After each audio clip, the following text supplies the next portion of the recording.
साथीहरू आज एमालेको महाधिवेशन भव्य भव्य भयो भन्थे आज सबैजनाले एमालेको कार्यकर्ताहरूले आफ्नो प्रोफाइलमा यस्तो भिडियो हालेका थिए कि लाग्यो कि अहिले यो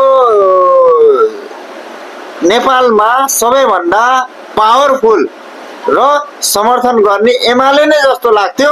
तर यो भिडियो हेर्नुस् को रहेछ अनि जाड थाहा पाउनुहुन्छ।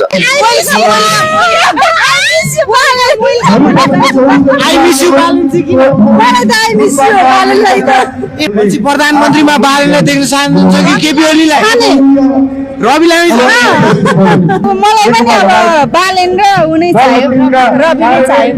एमालेको कार्यकर्ता भएर बालेन र रवि नै चाहियो के गर्नु बाले अनि डिभोर्स हान्दिनु भयो थिएन। आजदेखि एमालेमा भर्ती भएको के भर्ती भन्छ एमालेमा भर्ती हुनु